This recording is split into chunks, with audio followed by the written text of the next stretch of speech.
নমস্কার বন্ধুরা, গল্পের হাটে আপনাদের সকলকে স্বাগত জানাই। বন্ধুরা, গল্পের হাটে আমার আজকের নিবেদন বিমল মিত্রের রচিত গল্প হত্যার পরের ঘটনা। গল্পটি শুনে ভালো লাগলে অবশ্যই ভিডিওটি লাইক, কমেন্ট, শেয়ার আর আমার চ্যানেলটিকে সাবস্ক্রাইব করে দেবেন। তাহলে চলুন বন্ধুরা, ভিডিওটি শুরু করা যাক। গল্প পাঠে আমি বৈশালী, আর আপনারা শুনছেন আজকের গল্প হত্যার পরের ঘটনা। মা জননীরা, আমাকে আপনারা ক্ষমা করবেন। গল্প লেখা আমার নেশা, আবার পেশাও বটে, কিন্তু তা বলে আমি আপনাদের কখনো গল্প শোনানোর নাম করে মিথ্যে কথা শোনাতে পারি না। সে কাজ আমার দ্বারা হয় না।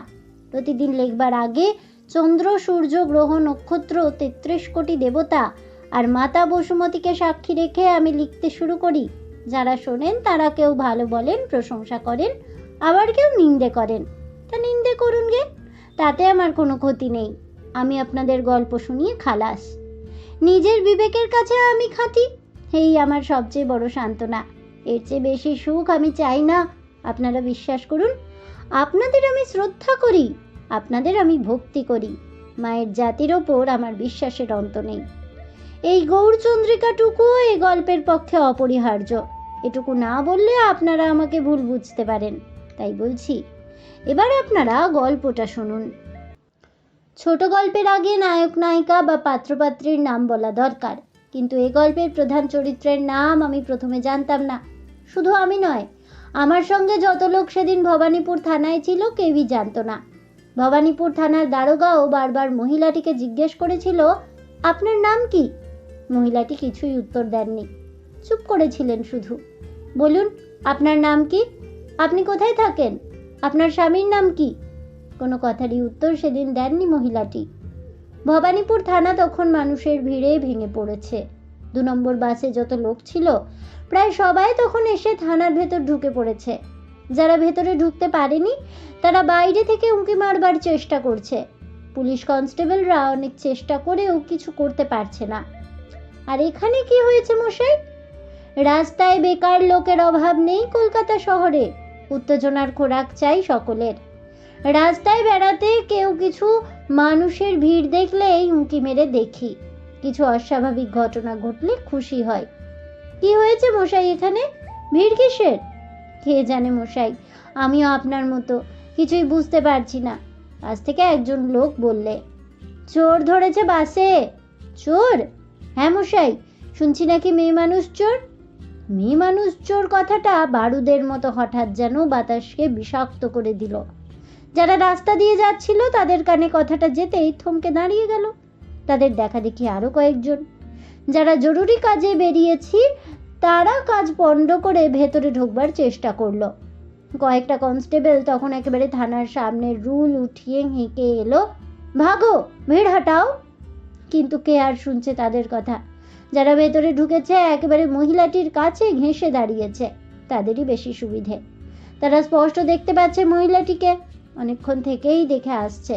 সেই যখন বউবাজারে ২ নম্বর বাসে উঠেছিল, লেডিস সিটে বসেছিল। অবশ্য তখন এমন করে তার দিকে নজর করবার সুযোগ আসেনি। অন্তত ভদ্রতার খাতিরেও কোনো মহিলার মুখের দিকে ক্যাট ক্যাট করে চেয়ে থাকা যায় না, যাওয়া উচিত নয়। অমন কত মেয়ে বাসে উঠছে, বাস থেকে নামছে, কে আর তার হিসাব রাখছে? আপনি কোথা থেকে বাসে উঠেছিলেন? ডবল ডেকার বাসের একতলায় ঢুকেই দুপাশে লম্বা লেডিস সিট। একজন লেডি ওঠে তো আরেকজন নামে। কখনো বাসে চাপাচাপি ভিড়। পুরুষেরা প্যাসেজের ওপর পা দানিতে সিঁড়ির ধাপে ধাপে ঘেঁষাঘেঁষি করে দাঁড়িয়ে দোল খাচ্ছে, ধাক্কা খাচ্ছে, ঝুলছে। তখন হয়তো লেডিস সিটের ওপর একটি মেয়ে সব জায়গাটা জুড়ে বসে আছে। সবাই পকেট সামলাচ্ছে, জামা কাপড় জুতো ভাঁচাচ্ছে। তার উপর অফিসের ছুটির সময়, সে সময়ে কারো জ্ঞান ছিল না কোনো দিকে। এক একটা স্টপেজ এসেছে আর যেন মল্লযুদ্ধ শুরু হয়েছে। কারো হাতে ছাতা, কারো পুটুলি, কারো ফাইল। জামা ছিঁড়ে এফোড় ওফোড় হয়ে গেল। সে সময় লেডিস সিটের দিকে নজর দেবার সময় ছিল না। আপনি ঠিক জানেন এটা আপনার অ্যাটাচি কেস? মনে আছে, এক ভদ্রলোক উঠেছিলেন ঠিক বোধহয় মেডিকেল কলেজের সামনে স্টপেজ থেকে। ট্রাউজার, ওপেন ব্রেস্ট কোট পরা ছিল। খুব জরুরি কাজেই বোধহয় যাচ্ছিলেন। হাতে ছিল একটা অ্যাটাচি কেস। বাসের হ্যান্ডেল ধরে বললেন, মশাই একটু সরে যাবেন। কে আর সরে যাবে? কে আর অন্য লোকের দুঃখ বোঝে? কার অত মাথা ব্যথা? কিন্তু তারই মধ্যে ভদ্রলোক এক হাতে অ্যাটাচি কেস আর এক হাতে হ্যান্ডেলটা ধরে একটা পাদানিতে রাখবার ব্যবস্থা করেছিলেন কোনো মতে। তারপর ঝুলতে ঝুলতে চলতে গিয়ে হাতটা একটু ব্যথা হয়ে গিয়েছিল বোধহয়। তারা সেই কারণেই, সকলেরই তো জরুরি কাজ, সকলেই তো কাজ করতে ছুটেছে। কেউ বাড়ি যাবে, কেউ আত্মীয়ের সঙ্গে দেখা করতে যাবে, কেউ হাসপাতালে যাবে, নানান ঝঞ্ঝাটে সবাই চলছে। কাউকে দোষ দেওয়া যায় না। তবু মনে আছে, ভদ্রলোক শেষ পর্যন্ত পাদানি পেরিয়ে প্যাসেজ থেকে একেবারে ভেতরে ঢুকে পড়েছিলেন। তারপর একটা লেডিস সিট খালি দেখে হাতের বোঝাটা খালি করবার জন্যে অ্যাটাচি কেসটা সেখানে এক কোণে রেখে দিয়েছিলেন। এ ঘটনা কেউ দেখেছে, অনেকে দেখেওনি। আজকের দিনে কারোর এমন সময় নেই যে সব দিকে চোখ মেলে সব কিছু দেখবে। আর তাছাড়া বাসের মধ্যে কেউ কাউকে চেনে না, কে কার পাশে বসলো তা দেখবারও সময় নেই। শুধু কোথায় কোন সিটটা খালি হলো কিংবা খালি হতে পারে সেই দিকেই নজর। একটা সিট খালি হবার সূচনা হলেও 10 জনে হা হা করে ঝাঁপিয়ে পড়ে। কে আগে বসতে পারে তারই প্রতিযোগিতা চলে। সেই পাইকপাড়া থেকে বালিগঞ্জ স্টেশন পর্যন্ত এই হচ্ছে প্রতিটি বাসের ভেতরের ইতিহাস, ভেতরের প্রাত্যহিক মর্মান্তিক ইতিহাস। ইন্সপেক্টর বললেন, তারপর? যে ভদ্রলোক গোড়া থেকে সমস্ত ঘটনা লক্ষ্য করে এসেছেন তিনি বললেন, তারপর এলগিন রোডের কাছে আসতেই এক ভদ্রলোক তাড়াহুড়ো করে সকলকে ঠেলে ঠুলে চিৎকার করে বললেন, বাঁধকে বাঁধকে। বাস তখনও ভালো করে বাঁধেও নি। ভদ্রলোক বাস থেকে লাফিয়ে নেমে পড়লেন। আর ভালো করে থামবার আগেই কন্ডাক্টর আবার বেল বাজিয়ে দিয়েছে। আর সামনে ট্রাফিক সিগন্যাল ল্যাম্প গ্রিন ছিল, ড্রাইভারও স্টার্ট দিয়ে দিয়েছে। তারপর তখন আমার খেয়াল হলো, ভদ্রলোক তো অ্যাটাচি কেসটা ফেলে গেলেন। এই ট্রাউজার আর ওপেন ব্রেস্ট কোট পরা ভদ্রলোকই তো মেডিকেল কলেজের সামনে থেকে অ্যাটাচি কেসটা নিয়ে উঠেছিলেন। অতি কষ্টে হ্যান্ডেল ধরে ঝুলতে ঝুলতে শেষকালে ভেতরে ঢুকে ওই খালি লেডিস সিটটার ওপর অ্যাটাচি কেসটা রেখেছিলেন। কথাটা কন্ডাক্টরকে বলতেই সেও ঘন্টা দিলে। সবাই মুখ বাড়িয়ে চিৎকার করে উঠলুম, ও মশাই, আপনারা অ্যাটাচি কেস ফেলে গেলেন, ও মশাই শুনছেন? ভদ্রলোক তখন রাস্তায় নেমে কোন দিকে গেছেন তার আর কোনো পাত্তা নেই। আর বাসটাও তখন পুরো স্পিডে এগিয়ে চলেছে। সবাই মিলে আলোচনা করা হলো, ওটাকে বাসের ডিপোতে গিয়ে জমা দেওয়া ভালো। যদি বাড়ি গিয়ে মনে পড়ে তাহলেও একবার খবর নিতে পারেন বাস অফিসে। কন্ডাক্টর ওটা ডিপোতে জমা দিয়ে দেবেন। আহা, দামি জিনিস হয়তো ভদ্রলোক ফেলে গেছেন, কিন্তু অ্যাটাচি কেসটা নিতে যেতেই মহিলাটি কেমন বিরক্ত হলো। বললেন, এটা তো আমার। আপনার? মহিলাটি বললে, হ্যাঁ আমার, এটা আমার জিনিস। কন্ডাক্টর প্রথমে একটু কিন্তু করেছিল। বেশ ধূপ দুরস্ত মহিলা, গলায় সরু সোনার চেনহার রয়েছে, হাতে সোনার বালা রয়েছে, ছাপা sari, long sleeve blouse, donut খোঁপা, যেমন অন্য মেয়েদের থাকে সেই রকমই, কোনো তফাৎ নেই। মধ্যবিত্ত শিক্ষিত মহিলা, বেশ ছিমছাম গড়ন, বয়স 36-37 হবে। কেমন যেন বেশ একটা মিষ্টি মাধুর্য মুখের আদলে। কন্ডাক্টর হাত বাড়িয়েও হাতটা গুটিয়ে নিলে। মহিলা ততক্ষণে অ্যাটাচি কেসটা নিজের কোলে তুলে নিয়েছে। কিন্তু বাসের মধ্যে 2-1 জঁদরেল প্যাসেঞ্জাররাও থাকে, তারা সহজে ছাড়বার পাত্র নয়। তারা সবসময় দুর্বলের পক্ষে, তারা ভয় ত্রাতা পতিত পাবন। আপনার কিরকম? ওটা তো ভদ্রলোক ফেলে গেলেন, আমি তো নিজের চোখে দেখেছি। বাস শুদ্ধ লোক এতক্ষণে সচেতন হয়ে উঠেছে। সবাই চেয়ে দেখলো মহিলাটির দিকে। সকলের দর্শনীয় বস্তুতে পরিণত হয়ে উঠেছে মহিলাটি। আপনি দেখেছেন? হ্যাঁ মশাই, আমি নিজের চোখে দেখেছি। মেডিকেল কলেজের সামনে ভদ্রলোক উঠলেন হাতে অ্যাটাচি কেসটা নিয়ে। শেষকালে কোথাও রাখবার জায়গা না পেয়ে ওই খালি জায়গায় রেখে দিলেন। আর একজন পাশ থেকে বললেন, না না মশাই, আমিও দেখেছি, ভদ্রলোকের হাতে অ্যাটাচি কেসটা ছিল। আহা, এতক্ষণ বোধহয় সে ভদ্রলোক বাড়িতে গিয়ে মাথায় হাত দিয়ে বসে পড়েছেন।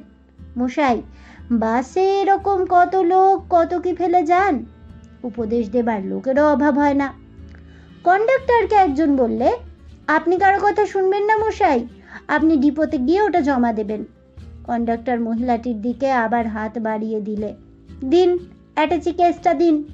এটা আমার আমার মানে আমার। এতক্ষণ যারা কোনো কিছুতেই মাথা ঘামায় না, সেই শান্তশিষ্ট শান্তিপ্রিয় ভদ্রলোক দলও মুখ ঘোরালো এবার। আপনার জিনিস বললেই হলো, আমরা দেখলুম অন্য এক ভদ্রলোক অ্যাটাচি কেস নিয়ে ওখানে রেখে দিলেন, আর আপনি বলছেন আপনার বললেই আমরা ছেড়ে দেব। বেশ গরম হয়ে উঠল ভেতরে। ড্রাইভার তখন ফুল ফোর্সে গাড়ি চালিয়েছে। কন্ডাক্টরের টিকিট কাটা ঘুচে গেল। আপনি জিনিসটা দেবেন কিনা বলুন, মহিলাটি গম্ভীর গলায় বললে। আপনার সঙ্গে আমি কথা বলতে চাই না। কথা বলতে আপনাকে কে বলেছে? জিনিসটা দিয়ে চুপ করে থাকুন। অন্য লেডিস সিটে যেসব মহিলারা বসেছিলেন তাদের মধ্যেও ব্যাপারটা সংক্রমিত হয়ে গেছে ততক্ষণে। একজন বুড়ি মতন মহিলা বললেন, কেন বাবা, তোমরা অমন করে বলছো? কেউ কি কারো জিনিস এমন করে নিতে পারে কিনা সে আমরা জানি, যা জানেন না তা নিয়ে আপনি কথা বলতে আসবেন না। আর একজন মাঝবয়সী মহিলা ওপাশে বসেছিলেন, তিনি বললেন, আপনারা কেন ওকে অমন করে বলছেন? মেয়েদের সম্মান রেখে কথা বলতে পারেন না? আপনি আর এর মধ্যে কথা বলতে আসবেন না। আমরা যথেষ্ট সম্মান রেখেই কথা বলছি। অ্যাটাচি কেসটা হাতে নিয়ে ভদ্র মহিলা এবারে উঠল। স্টপেজ এসেছে একটা, একেবারে নেমে চলে যাবার চেষ্টা। কন্ডাক্টর, যেতে দেবেন না ওকে। কোথায় যাচ্ছেন আপনি? মহিলাটি বললে, আমি নামবো এখানে, সরুন। নেমে যাবেন মানে? অ্যাটাচি কেসটা দিয়ে নেমে যান। ভদ্র মহিলা তবু নামবার উদ্যোগ করছে।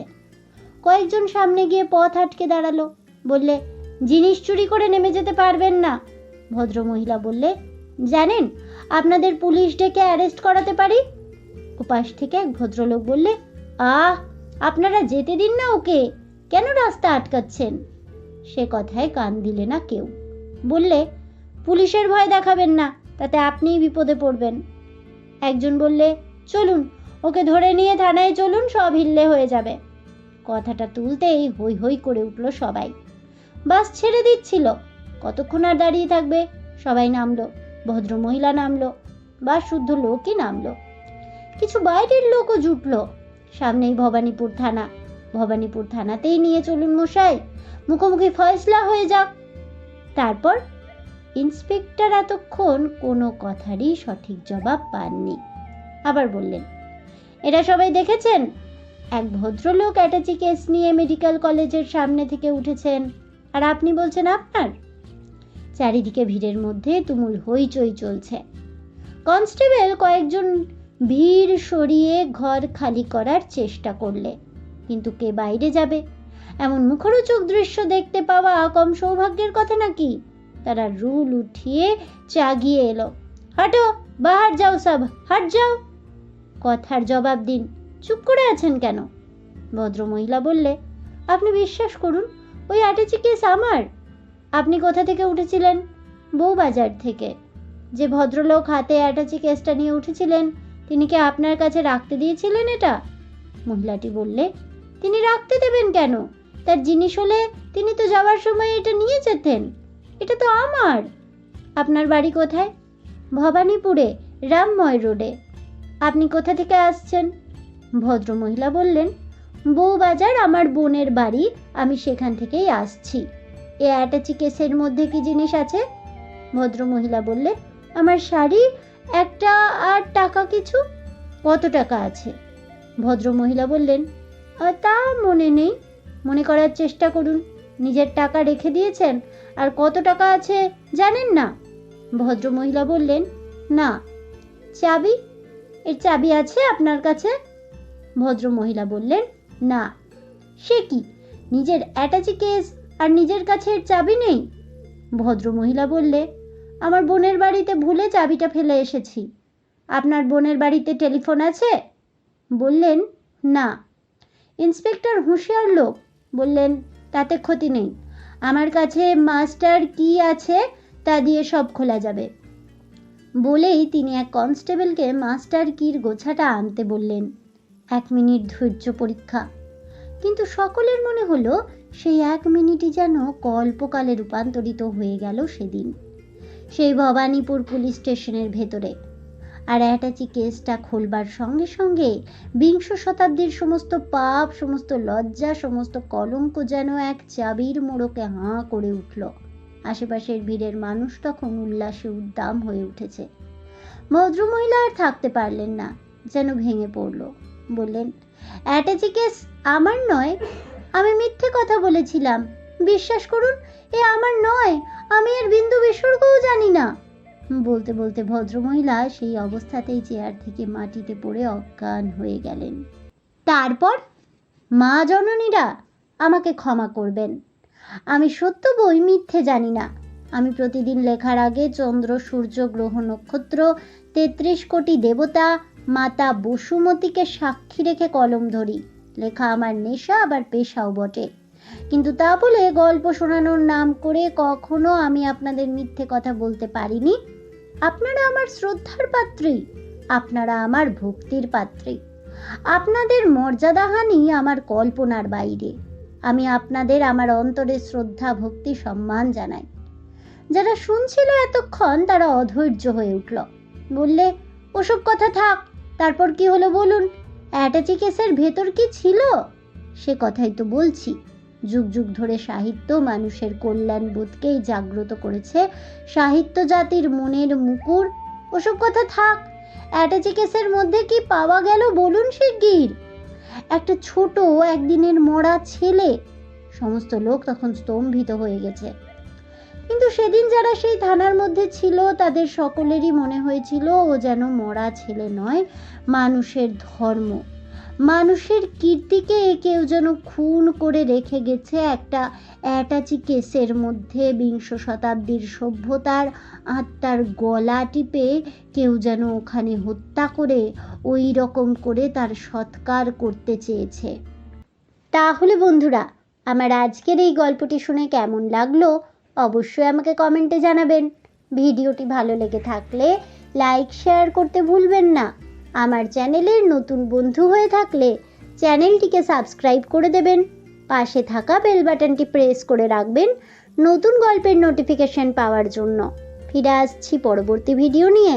ততক্ষণ সবাই ভালো থাকুন, সুস্থ থাকুন, আর অবশ্যই সঙ্গে থাকুন আর দেখতে থাকুন গল্পের হাট।